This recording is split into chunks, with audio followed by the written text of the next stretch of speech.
Okay, well, thank you for inviting us to join you today and just give you an update a bit on what TWR is doing and what we're doing. And it's been, like Elizabeth says, it's been about almost 2 years since we were last there. We were last there at Christmas of 2019. So hoping that we can get back to see you maybe this year. Looking forward to that. Just start by giving you a bit of an introduction to TWR, sort of some quick facts, and then we'll show you a brief video and then some ministry follow-up and updates. TWR, or Trans World Radio, as most of you may know it, uses media to share the hope of Jesus with people around the world. And that primarily was radio when they started, but now it's all different forms of media. And they do ministry in over 300 different languages and dialects. And we have ministry in 190 different countries and a potential listening audience of 4 billion people. So they're within range of being able to get the broadcasts and access to the different media that we broadcast in. So that's a pretty big audience that we have potential to reach. And we have a variety of different platforms that we use. Of course, there's radio, so that's FM, AM, shortwave radio. There's also digital radio, WR360. Dan will maybe talk about that a little bit later. There's lots of mobile applications and video, and then, of course, social media. So lots of different ways to get the gospel out there around the world. So Dan's going to show us a brief video here. Hopefully this will work well. And it works. We're all learning, I think. Let me just see if I'm able to share. Yes, okay, very good.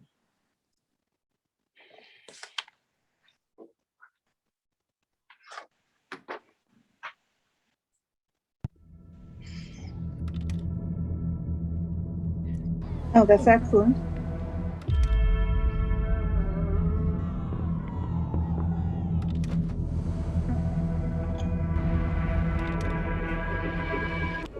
Have you ever considered just how big our world is? You, yes, you, are one of the 7.8 billion people living in it. 7.8 billion, spread out over more than 500 million square kilometers. That's 200 million square miles of landmass. From bustling cities to desolate mountaintops, that's a lot of ground to cover. So, how do you ensure everyone, everywhere, has access to the gospel, despite the barriers they face? Let's journey back to 1954, when Dr. Paul Freed faced a similar dilemma. His heart was set on sharing the hope of Jesus with the people of Spain. But how? Door after door was closed to him in Spain. So, he traveled across the 20-something miles of the Straits of Gibraltar to Tangier, Morocco. He knew that radio could bridge the distance. Which means, not only had he stumbled on one of the main barriers to the spread of the gospel, limited access, but also its solution: media. You see, media allows us to speak their language and share the gospel, even if the person doesn't own a Bible or cannot read its truths. It's a friend to the lonely, the nomadic, and those displaced by war. It delivers the gospel where missionaries and Bibles can't go. It gives people the anonymity they need to ask bold questions in hostile communities. And it helps believers live out their faith when secrecy is the only way. Quite simply, media meets people where they are.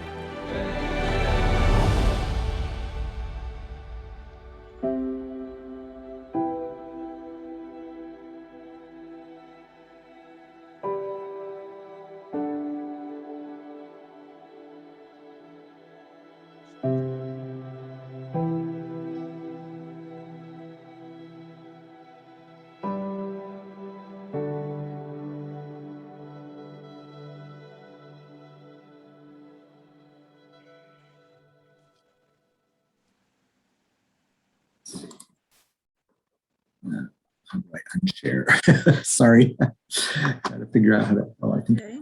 That's it. there we go. Okay. So as you can see, TWR has a global reach in just all the different kinds of media. We don't even fully understand how they work, but God is using them to get out there and reach the various countries around the world. So Dan's going to share some updates of different countries. And some of these you've seen in our prayer letters, as we've mentioned them, and some are just others that are kind of out there and that we're sort of focused on at this time. So he's going to give you some updates and we'll go from there. Thank you. Yes, and please feel free to ask questions.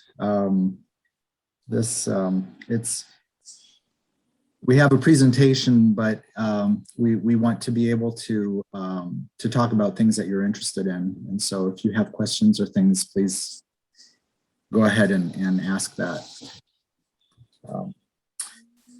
Yeah, so one of the things in our previous prayer letters that we had mentioned was the situation in Haiti with the last,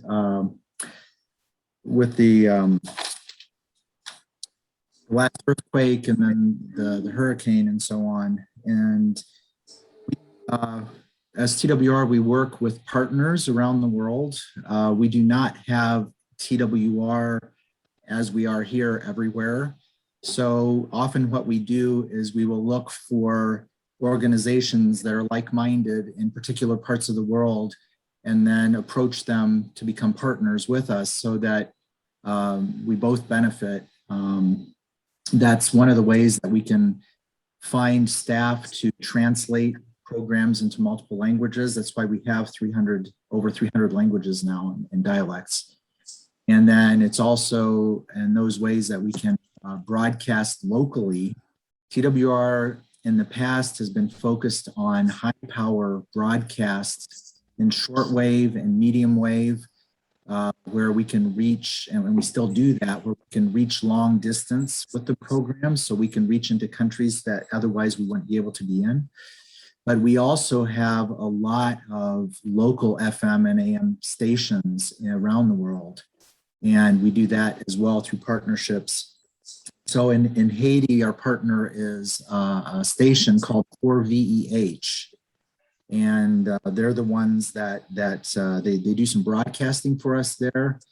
And right now, I just wanted to mention this because they are in an effort of fundraising to help with relief funds for Haiti because of the recent disasters that hit the country again.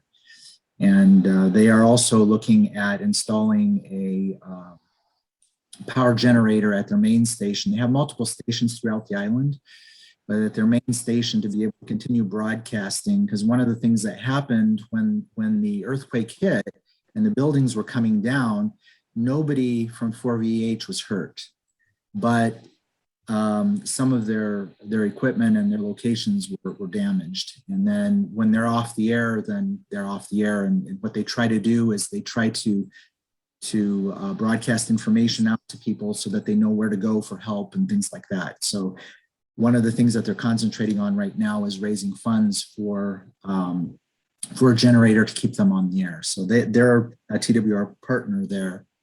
In countries where we do not find those kinds of organizations, then we will often open up our own office and with local people from the country, and then eventually in hopes of getting them to the point where they can become independent and then become a partner instead of just an extension of TWR. So that's kind of how TWR has operated throughout the years around the world. And that's really one of the strengths of the organization, because we couldn't do it on our own. There's too much to do. And so you have to get the help of the people. And people in their own countries are going to know how to reach their people better as well. So as much as possible, then we work with those organizations. Some of the programs that we broadcast to Haiti and of course around the Caribbean are from the island of Bonaire. Cheryl served for a while there. I was there just for a short period of time once, but And that over the past several years, the station, the medium wave or AM transmitter was upgraded. And another country that is a big focus for Bonaire is Cuba. And with the updated transmitter, we actually have a very strong signal on most of the island of Cuba. I think actually it reaches the entire island of Cuba now, very strong. And Venezuela is another country in Latin America that we have kind of focused on because of recent problems in that country as well. Another project that was mentioned in our prayer letters was a while back was, well, actually recently, was the Guam Tower restoration project. Guam, another location where Cheryl served for a while. And I've not been to Guam, but Guam, a small island in the Pacific, our transmitters there mostly shortwave, broadcasting to China, but also to all of the area around the Pacific, and to North Korea and even India and other countries in that areas. Those towers have been, they were built like 44 years ago.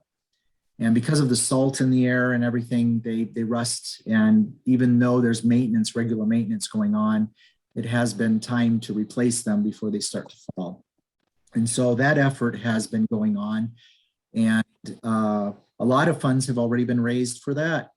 And part of the equipment has been replaced, but there's still much to do. One of the challenges that's happened over the past year and a half with COVID is a lot of things got put on hold. People couldn't travel, or things just weren't available. And what's happened now is the cost of a lot of that, the materials that are needed to replace those antenna towers has gone up. And so there's still effort being done to raise funds to make sure that we have enough.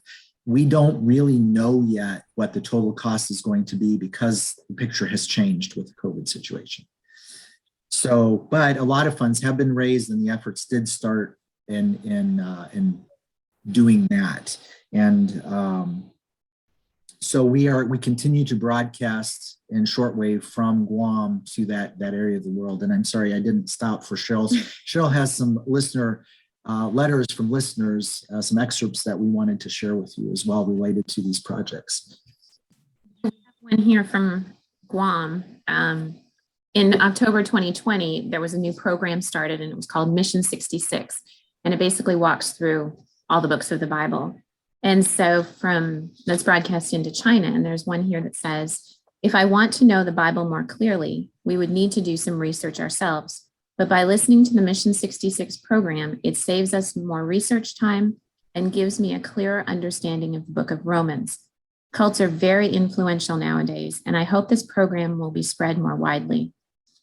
And from a different region in China, in reference to the same program, this episode, Matthew 1 of Mission 66, helped me understand the first chapter of Matthew.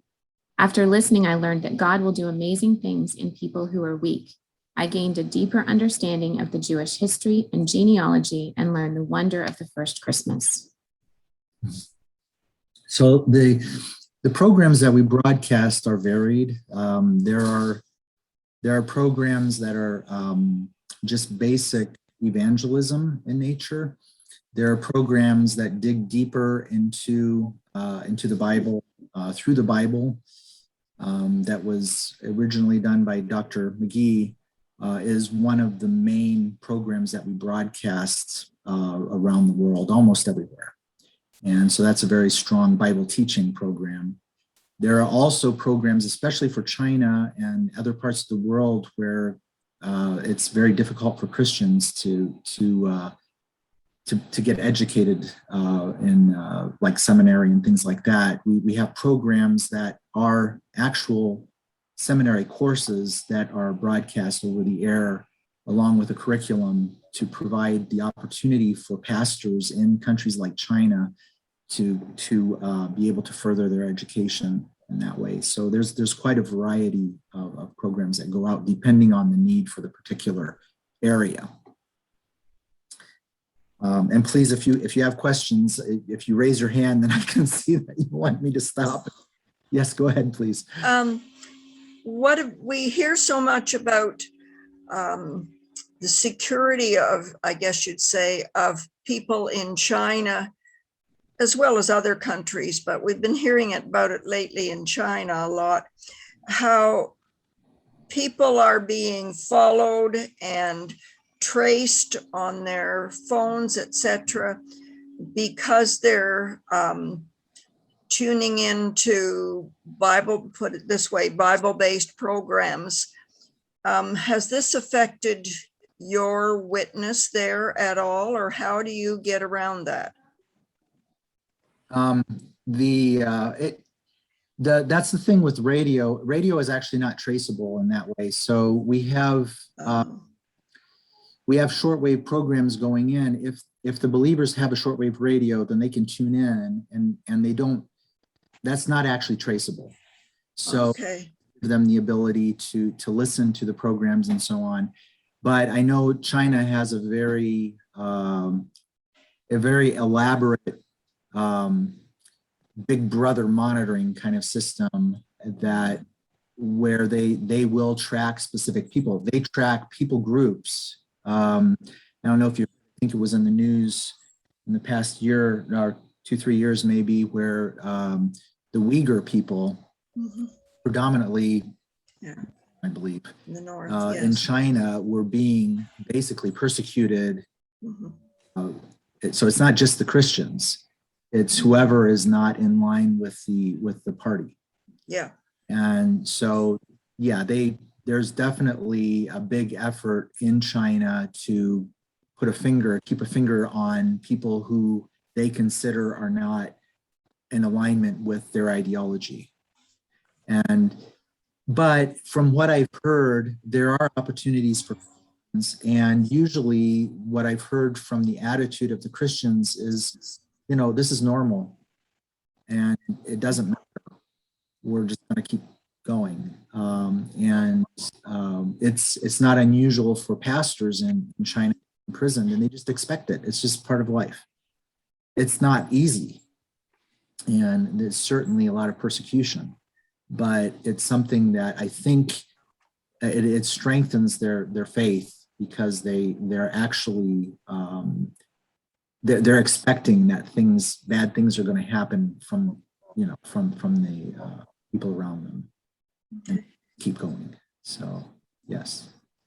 And there's other countries, like you said. I mean, North Korea is a country, most difficult countries for Christians. Yeah, I'm sorry, I'm in the middle of a Bible study.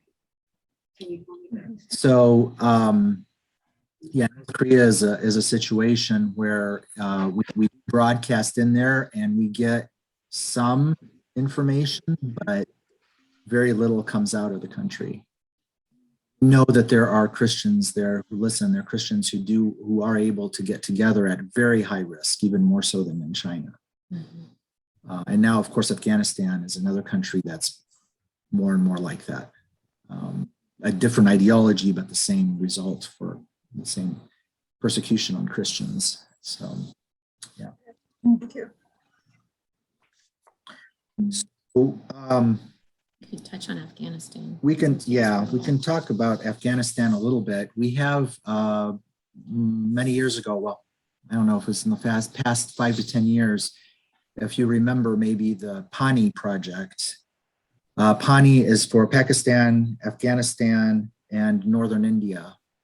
And it's a transmitter that was set up in that area by TWR that is broadcasting to those countries and the surrounding countries. And so Afghanistan was one of the main focuses for that transmitter. And so we have been broadcasting to Afghanistan and covering most of the country from there in two main languages, Dari and Pashto. And Pashto, there's 2 dialects that we broadcast in. And now with the whole situation, there's efforts, and I don't know all the details yet, but there's efforts to increase that programming and maybe add some other languages and definitely time a podcast. But I don't know if you have some excerpts. Excerpts here from Afghanistan. There's one here and it says, I have a madrasa, which is a school, and I teach the Quran. I have been tuning in for half a month and I appreciate it. I listen in Dari, Pashto, and Shajiki, and I wish I could have a Bible so I can think about it. And a different one says, I'm 61 years of age and have seen diverse regimes come and go. I don't expect peace anymore. I found your radio programs and I'm tuning into them. I hear a major distinction between what we have been taught and what I hear now. You show great things. I urge my kids to tune in also so they can hear the gospel. And another one, this was commenting about a listener. They said a listener called asking advice about what to put on his religion as his religion on the electronic ID that has been introduced. He said, I love and follow Jesus, but I'm afraid for my family. By writing on my ID form that I am a Christian, I am inviting crazy people to slaughter my family. So that just shows some of what they're dealing with and living with. But it's good to hear from you. This is another one. I'm in touch with other local brothers in Christ, and we get together for worship. So even though we don't hear a lot and see a lot, you're seeing that in the country, God's allowing brothers in Christ to connect. So work is being done. It's difficult. it's a very, very difficult, as you know, it's a very difficult situation. We just don't know what the future holds. So we just keep praying. And again, when you do radio, the radio waves, the only way to stop them is to broadcast a stronger signal in the same frequency. And that's not something, even the countries like China, who have done it on occasion, they don't do it very long because it's not cheap for them to do that. And TWR, especially in those countries, TWR doesn't present an actual danger. And usually we're not speaking against the government. We're not speaking against the regime. We're presenting the gospel. Now in Afghanistan, that can be, looked at as a direct affront to their beliefs. But in other countries around the world, typically they don't see us as a threat because we're not trying to change their culture. We're just trying to reach people with the gospel. So, yeah, but we can keep praying for believers in Afghanistan because there are many, and right now it's persecution. The little bit of reprieve that was there is gone. So, another project that we had talked about in our prayer letters back in the past was solar panel projects, and I know it's a little geeky on the technical side, but the Guam actually has over 3 phases has put up multiple solar panels, and the big advantage of that is a decrease in cost for us for operations. And in Guam, those panels are saving us about 9% on our electric bill, which is considerable. There's a lot of electricity that's needed to do broadcasting. A lot of power goes into those transmitters to get the signal out. And so that's one thing that has been a big blessing, to be able just to use the sun. It does require maintenance, but anything that we can do to help. $100. Yeah. And there as well, there's a project right now going on to put some solar powers up to help in the same way. That has run into some issues just because of the COVID situation, and then they got all the materials, and some of the materials weren't right. And when you're on an island like that, you can't just go down to your local store. There isn't one, so it's very complicated to find the what you need on the island, and you kind of have to rely on shipping and hopefully getting the parts that you ordered and not something else. So that's still going on, but they are progressing in that. And then Watts. Watts is a West Africa transmitter site. We have two transmitters there, two big AM transmitters. And they, back in 2019, I believe, completed another solar panel project to help. And again, that's in a part of Africa that is very difficult to get supplies into. And that's my segue into the next. One of those transmitters was just put up in the last 2 years, 3 years. And the project was completed last year, and we call it Oasis. And it's a high-powered medium wave or AM transmitter that we mainly use to reach the country of Nigeria. Nigeria is the most populated, I think it's the most populated country in Africa. And this new transmitter allows us to reach the entire country as well as other countries around, but that's the big focus. We ran into a lot of issues, a lot of problems getting that project going.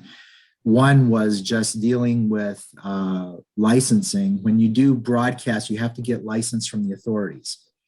And we just got pushed around a lot over, it took years to do something that normally should have taken a few months in parts of the world.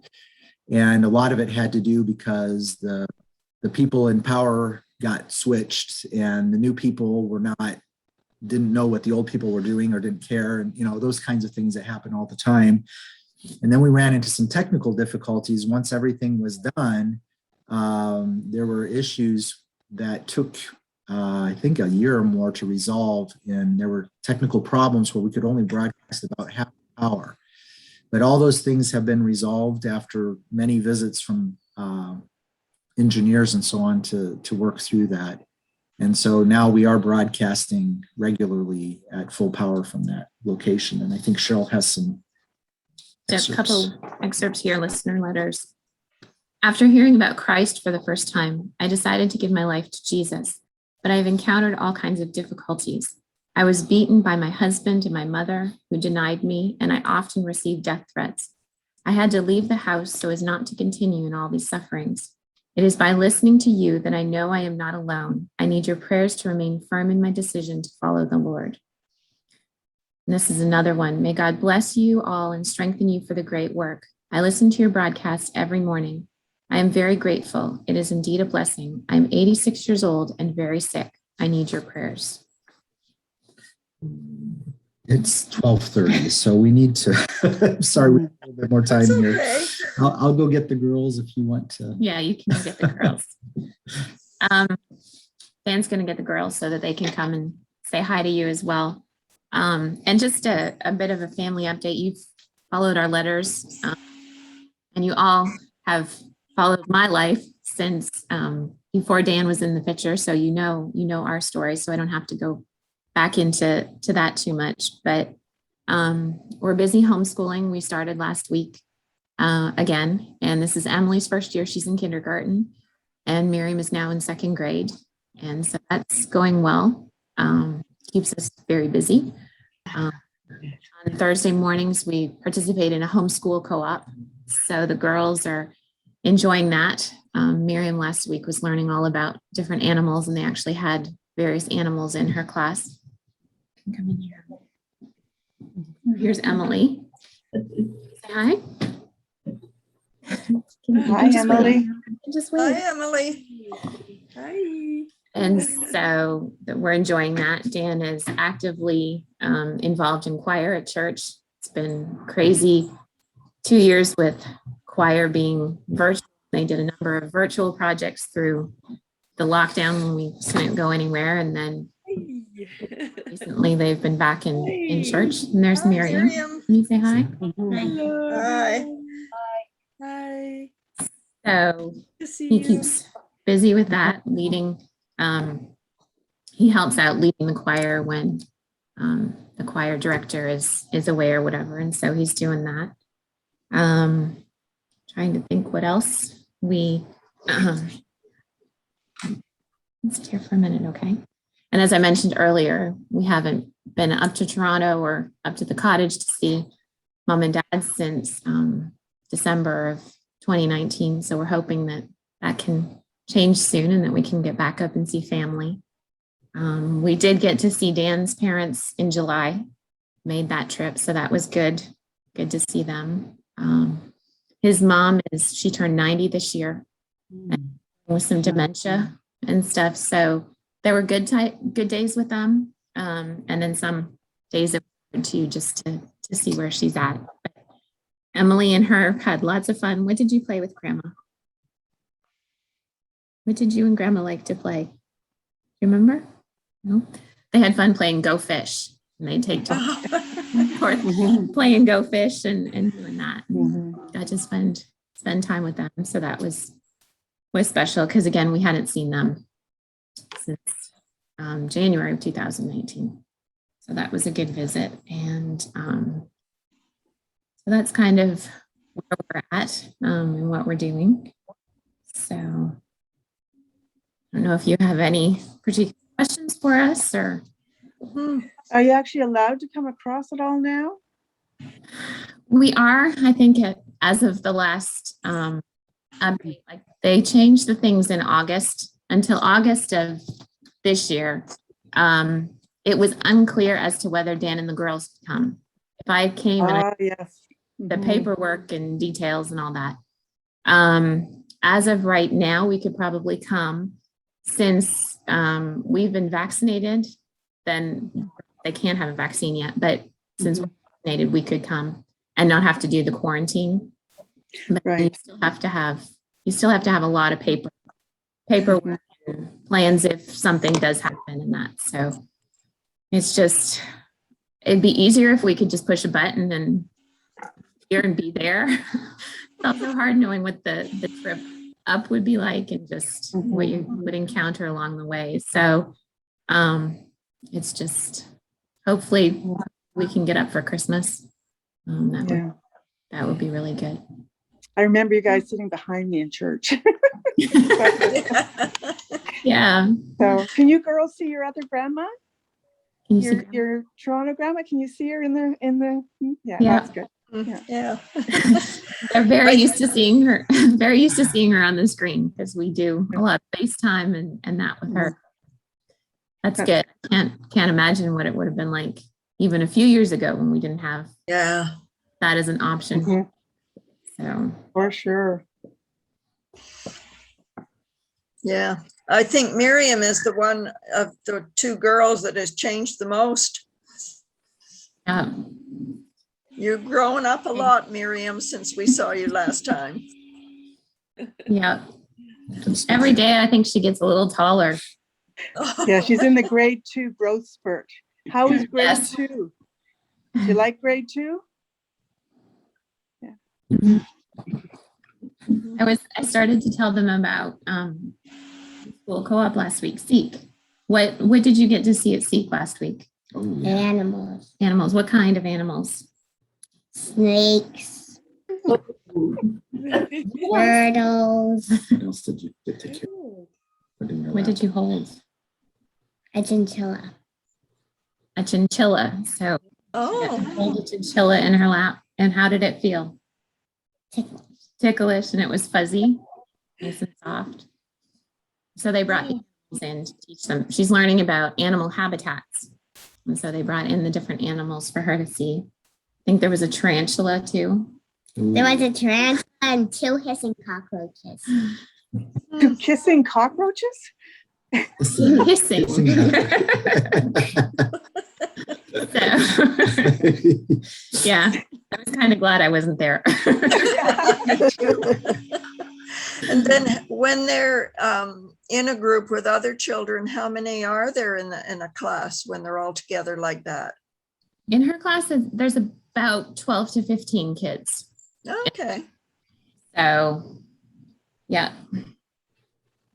We attend a rather large church, and so any of the programs, there seems to be a lot in the different ages. Sunday school, she'd probably be 15 kids in your class, and that would be a 2nd grade class, but they have 2 2nd grade classes. So they last name. So How is COVID doing where you live, Cheryl? Not great. They say that all the hospitals are filled right now by ICUs, and it's just you don't want to get sick with COVID or anything because they just don't have space to take you in. It's different. You've got different towns and counties doing different things when it comes to masks and no masks. And I think the saddest thing I see is just the division. Not even so much COVID. Yes, you've got COVID and you've got the people who are really sick and those who are dying, but just the division it seems to put between people in terms of what side they're on. And seeing some of that even churches where you have people who feel strongly one way and strongly another. And I guess for me personally, I can see the spiritual warfare in some of that. And like the church isn't being divided over a doctrinal issue, something that really matters, but just people who are on one side or the other of what they, Emily, please sit still, of what they believe in terms of a mask or no mask or where they stand on the pandemic. You can get down. We're getting, in Ontario, we're getting passports now. And so you will have to actually use your passport to get into anything, like even going to the movies. You can't do it unless you've got a passport that shows you're double vaccinated and stuff. So that happens on the 22nd of the month. Okay, they've done some of that here. We don't have a passport, but some restaurants, you can eat inside if you have been vaccinated, and others, they don't want you there at all, or concerts and sporting events and stuff like that. And then it's just hard to know what sort of where you should go and what you should do. We've been cautious with the girls. No. Sure. Yeah. Yeah. I don't think they've been in a store since the pandemic started. And so just like even on a Sunday morning when we're going to church, we want to be in church. We want to be back with the body and fellowshipping. But then you're just like, okay, Lord, just protect them and just pray that we don't have anyone with COVID on the church campus. And we know that there have been cases. And so it's hard. It's just, you're living in just very different times. That's for sure. Mm-hmm. Well, we appreciate you sharing the girls. Bonnie? Cheryl and Dan and Emily and Miriam, thank you so much for enlightening us. I really appreciated the update because I use your prayer letters all the time, as you know, and you say, pray for X. But then if you say what happened to X, I've either forgotten what X was or I missed it. So I appreciated the update. Yeah. Thank you so much. Thank And you. I hope you all stay well and safe and you make it up for Christmas. And those pens are still working wonderfully. Well, good. Cheryl keeps me supplied with my special pens. You can't buy them in Canada. And so Cheryl brings me my pens. So I really appreciate them. So thank you so much, both of you. All four of you, pardon me. Yeah. Yes, thank you. Great to see you. Thank you. It's good to see all of you too. Good to see you. Yeah. Okay. Bye. All right, thank you. Bye for now.